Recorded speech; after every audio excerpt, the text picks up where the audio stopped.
What if I told you that the piece of paper you think gives you rights over a property actually gives you nothing? Yes, nothing. एक agreement to sell जिसको लोग बयाना बोलते हैं, वो आपको कोई ownership नहीं देता. And the Allahabad High Court has just delivered a powerful ruling that clears all confusion once and for all. Welcome back. Today we are breaking down a major judgment of the Allahabad High Court in Deependra Chauhan versus Phool Kumari Chauhan and others, delivered on 13 November 2025. The case answers a crucial question.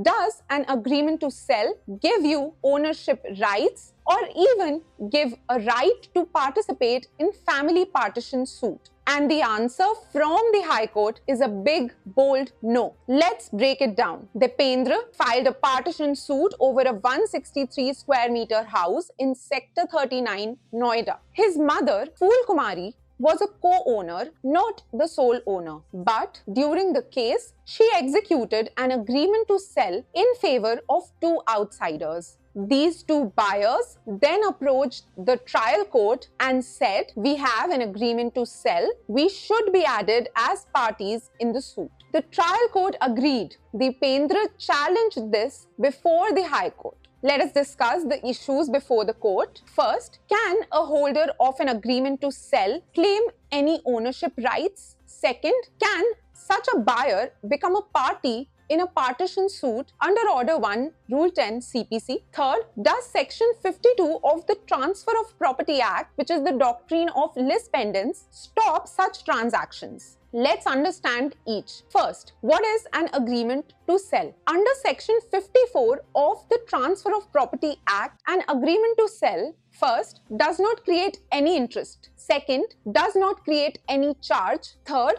only creates a right to seek specific performance. This means you only get a right to ask for a sale deed, not the property itself. Example, if I sign an agreement to sell my house to you, you don't get the house. You only get the right to go to court and force me to register a sale deed. The High Court cited multiple Supreme Court judgments reaffirming this. State of UP versus District Judge, 1997, Rambhav Namdev Gajre versus Narayan Bapuji Dhotra, 2004, Rambaran Prasad versus Ram Mohit Hazra, 1967. All of these judgments say the same thing. Agreement to sell creates no ownership. So, the proposed buyers had no legal interest in the Noida property. Second, can they be added as parties in the partition suit? Under Order 1, Rule 10 CPC, a person can be added if first, they are a necessary party, or second, their presence is essential for complete adjudication. The court held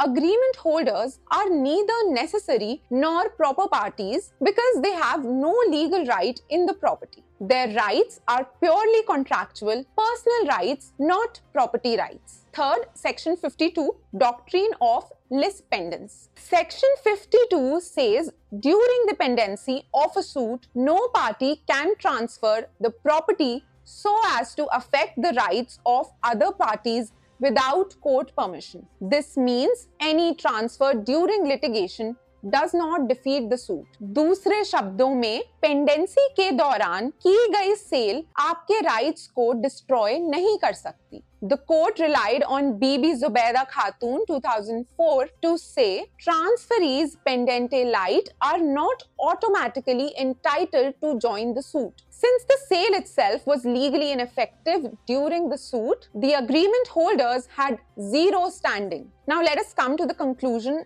by the court. The Allahabad High Court held, first, agreement to sell gives no interest in the property. Second, agreement holders cannot be added as parties. Third, the trial court acted with material irregularity. And fourth, the impleadment order dated 29th August 2023 was quashed. The proposed Wendy's had no right in law or in equity over the property. So the next time someone tells you agreement to sell ho gaya, property hamari ho gayi, you can confidently say no, ownership only passes through a registered sale deed. This judgment is a strong reminder that agreements create expectations, not ownership.